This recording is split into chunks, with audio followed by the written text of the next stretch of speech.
اليوم الجزء الثاني من The Ordinary. حنحكي عن شو زبط معي، شو ما زبط معي، شو حبيت، شو ما حبيت، شو طلع بلا طعمة، شو طلع بعقد. خليكم معي.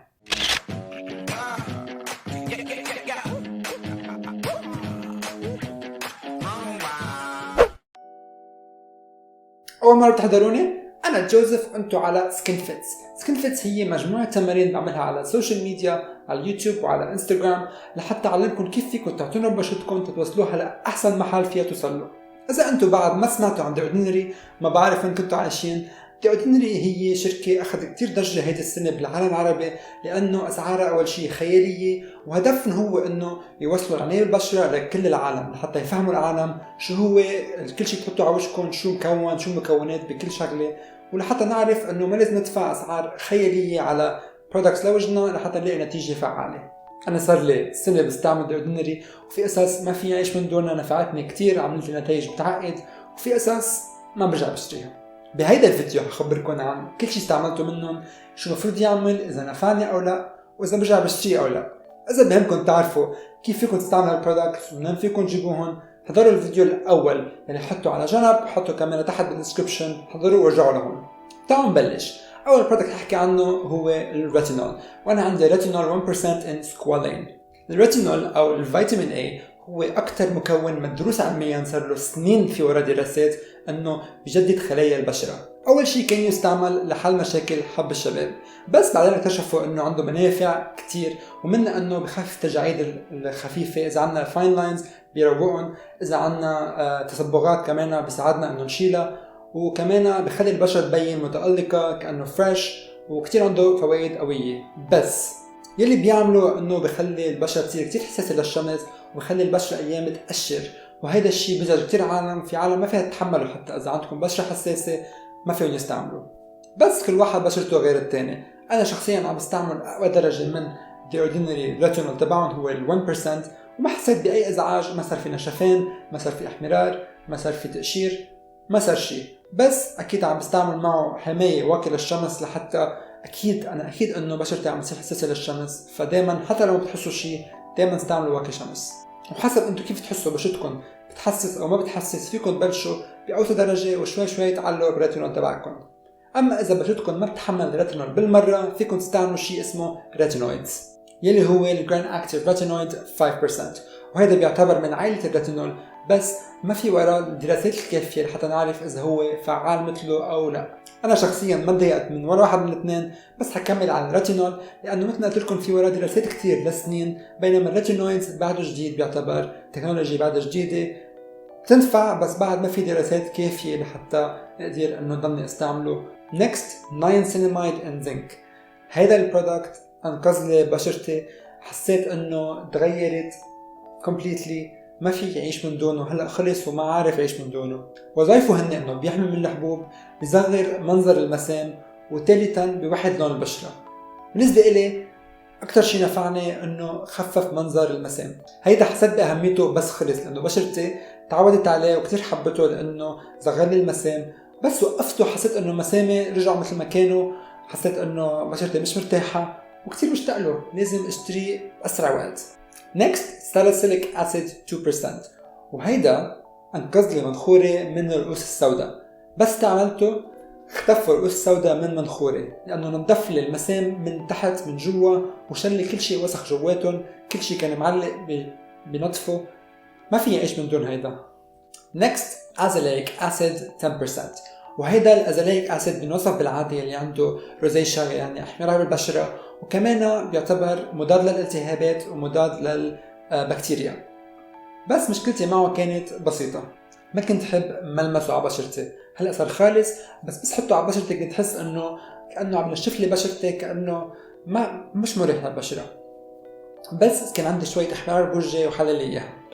وهلا الفا ليبويك اسيد، وهيدا الاسيد بيعتبر كتير قوي، هو انتي اوكسيدنت يعني مضاد للاكسده. بس مشكلتي معه كانت انه كتير بيلدغ البشره. انا بشرتي بالعاده ما بتحس باللدغ، بحسها انه قويه، بس مع هيدا ما قدرت احمله، يعني كتير قوي لدرجه انه ما قدرت احمله. حتى الشركه بتنصح باستعماله بس مرتين بالاسبوع قد ما هو قوي. وبالنسبه لي حتى انه هيدا الشعور بضله بس لكم ثانيه، شعور مزعج ومش حلو، وعناية البشرة لازم تكون دايما شيء حلو.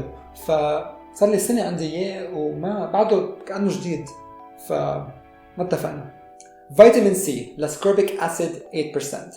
والفيتامين سي معروف علميا انه عنده كتير نتائج بتفتيح البشرة، يعني اذا عندنا تصبغات بالبشرة ما لكم الفيتامين سي لحتى يساعدكم بهالمشاكل.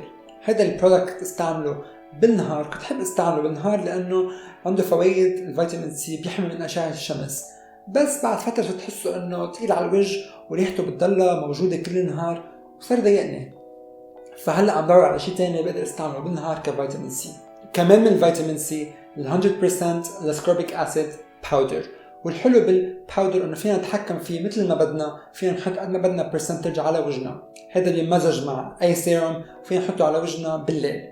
هلا حاعمل فيديو لحاله عن هيدا الباودر عن طريقه استعماله، فخليكم متابعين ودايما اعملوا سبسكرايب للشانل تتعرفوا عن كل فيديو جديد. واكيد اكيد اكيد كبسوا على الجرس لحتى ما تقفوا ولا فيديو ابدا. نيكست ريسفيراتيرول فيروليك اسيد، وهودي الاثنين هن مضادين للاكسده، اكثر شيء مدروسين ومعروفين علميا انه قوية ومهمين للبشره. هودي اهميتهم انه بخلوا البشره تحافظ على الكولاجين لحتى ما يصير عنا العمر المقبل على البشره. وانا هيدا كنت استعمله اول شيء بالنهار، بس نقلته لبالليل لانه لقيت انه شوي تقيل على البشره، فانا بفضل استعمله بالليل. نيكست ارجيلاين سوليوشن، وهيدا وظيفته انه يخفف من التجاعيد اللي بتنتج من الحركات الوجه، يعني الحركات حول العيون، الحركات على الجبين، كله المفروض يخفف التجاعيد تبعونهم. للاسف ما لقيت اي نتيجه منه، انا عندي خطوط هون رفيعه على الجبين وما لقيت انه خفت باي طريقه، بعدها مثل ما هي، بس استعملته كطريقه ترتب وجهي، ترتب عيوني، ترتب جبيني بس. نيكست ماتريكسل 10%. والماتريكسل هو اختراع من شركه معينه هي طلعت فيه، وهيدا البرودكت فيه 3 انواع منه. المفروض يعمله انه يحفز الكولاجين ويساعد البشره انه تصلح نفسها، بس انا ما لقيت اي نتيجه عندي بالتجاعيد الخفيفه، اللاينز الصغار اللي عندي ما لقيت انه تغيروا، ما خفوا، وبالنسبه لي ما اعطاني اي نتيجه وما بقدر اشتري بعد مره.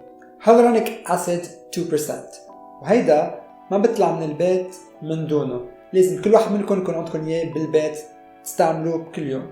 الحلو بخلطة الأوردينري انه فيها انواع متعددة من الهيالورونيك اسيد، فبفوت على كل لايرز تبع البشرة لحتى يفوت الرطوبة من الهواء على بشرتنا وخليها تحس انه صارت ممتلئة، بنحس انه وجهنا ملان، بنحس انه التجاعيد الصغيرة هيك تملت. بكون شيء لوقت تحسوا انه مؤقت، منه حل دايم، بس بيعطيكم طلة حلوة عن كل ظهرة، فمثل ميك اب صراحة استعملوه. البافي بلس كوبر بيبتايدز، هيدا الزخطور اللي هون عمل لي مشاكل مش طبيعية. هو الحلو فيه هيدا المفروض انه هو خلطة من كتير قصص من دي اوردينري، يعني فيكم تستعملوا هيدا لحاله، هو عنده كتير فوائد، بس هيدا نزاد عليه الكوبر بيبتايدز. فيكم تلاقوا لحاله البافي لحاله، بس هيدا مع كوبر بيبتايدز. الكوبر بيبتايدز هن بخلوا البشرة تعمل كل شيء وظيفة طبيعية، يعني إذا فيها أي مشكلة البشرة مش عم تشتغل بشكل طبيعي، هن بيساعدوهم إنه يشتغلوا بشكل طبيعي. وين المشكلة؟ طيب أنا بعمل ليزر هير ريموفل، يعني بشيل الشعر بالليزر عن وجهي، فبس استعملت هيدا البرودكت رجع خلى بشرتي تتصرف بطريقة طبيعية، يعني خلى الشعر يطلع بعد مرة، يعني كل اللي دفعته على الليزر رجع الشعر طلع بعد مرة. فما كتير انبسطت فيه وصرت استعمله على شعري وعطانا نتيجة حلوة على شعري، بس يعني يا ريت ما استعملته على وجهي. هلا البرودكت مفيد بس هو ما نفعني انا، يمكن مثلا مع البنات ما يلاقوا هالمشاكل، بس كشاب بيعمل ليزر هير ريموفل زاد لي شعري ما بدي هالشعر على الوجه نو. EUK 134، هيدا مضاد للأكسدة كتير قوي، عنده نتائج كتير حلوة، بس مشكلتي معه انه ما بيتناسب مع كتير برودكتس تانية، كتير صعب فوتوا بالروتين تبعولي، مشان هيك بعده كمان يعتبر نص ملان، بس ما قدرت استعمله مثل ما بدي، يا ريت بقدر استعمله اكتر، بس عنده ليميتيشنز باستعماله ما حارجع اجيبه لانه عذبني. الفا اربيتان 2%. الالفا اربيتان وظيفته الاساسيه هو تفتيح الوجه، يعني بيساعد كل شيء تصبغات، كل شيء ندب على البشره، بس انا صراحه ما لقيت النتيجه اللي كنت متوقع منه. عندي هون ندبه من انا وصغير، واقع انا وصغير وواقع على وجهي، وعندي معلمه بعدها لحيت هلا يعني، وصراحه توقعت انه هذا يساعدني لانه كتير شفت عالم بتحكي عنه انه كتير ساعدها بندب معينه بسكارز، بس أنا شخصيا ما لقيت نتيجة، ما نسبني، ما حاجة أجيبه. 100% cold press virgin marula oil. هيدا الأويل بيعقد. إذا أنتو مش مجربين أويل بحياتكم، هيدا الأويل أحسن طريقة تبلشوا، لأنه كتير خفيف، ما بتحسوا فيه، البشرة بتشربه مثل ما هو وبيعقد وما في يعيش من دونه قد ما كتير بحبه. لازم تستعمله. الحلو فيه أنه مضاد للأكسدة ويرطب البشرة بطريقة كتير حلوة بدون ما يترك أي أنه ما بتحسوا أنه في شي على وشكم، ما بتحسوا أبدا، يعني كتير خفيف. 100% organic cold press rose hip seed oil. الروز هيب سيد اويل عنده كتير منافع بالنسبة للانتي ايجينج، يعني فيه فيتامين A كمان، يعني مثل الريتينول، بس عنده مشكلة كتير كبيرة. في احكي عنه لبكرة قد في فيتامينز ومضاد للأكسدة وعنده كتير منافع، بس إذا أنتم مثلي ما بتتحملوا هالشي ما حتحبوه، يلي هو ريحته بتقرف، يعني ما بتنحمل.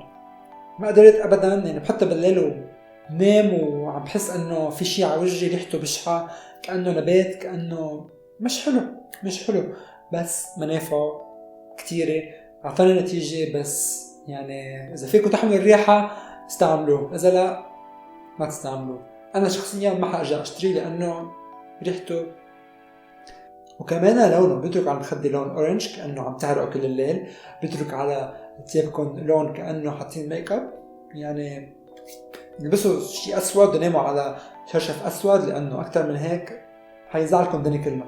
بس ما حيزعلكم شيء، يعني كل شيء بيروح على غسيل، بس انه مش شيء كتير مريح صراحه. اخر برودكت هو AHA 30% BHA 2%، وهذا البرودكت اقوى شيء معقول تلاقوه بالسوق من دون وصفه حكيم، فكتير مهم وكتير قوي. انا خبرتكم على انستغرام هيدا كيف بستعمله، فيكم تشوفوا بالهايلايتس تبعولي، تكبسوا على ريفيوز بتلاقوا كيف انا بستعمله. والحلو فيه هيدا انه كتير قوي، بس بنصحه بالعالم يلي متعودين على الاسيدز، يعني مش اول مره بتعملوا تقشير بحياتكم، لانه ما حتحمل بشرتكم. فيكم تحطوه اقل من الوقت اللازم، معقولة تتحملوه، بس هو بيعتبر كتير قوي. انا هيدا بحبه كتير، بستعمله ما كتير، يعني مرة كل جمعتين، بس حس انه بشرتي كتير تعبانة. لا صار له عندي زمان، بس يعني عم بستعمله شوي وما بحس انه لازم اكتر، حتى لو خلص انتهاء صلاحيته هو رخيص، ما عندي مشكلة اذا كبيته، فماني مستعجل خلصه. وهيدا كان كل شيء استعملته من The Ordinary. انا تعبت، انتوا تعبتوا معي، طول الفيديو اكيد، ما بعرف قد حيطلع، ان شاء الله ما يطلع طويل، حجرب قد ما في اقصره. ان شاء الله تكونوا انبسطتوا بهيدا الفيديو. اذا انبسطتوا فيه بليز اكبسوا على اللايك بتن، وخليني اشوفكم بالحلقه الجايه. خبروني بالكومنتس تحت شو رايكم بال The Ordinary، شو عايزين، اي سؤال اسالوه تحت، انا حاضر. اشوفكم بالحلقه الجايه، باي.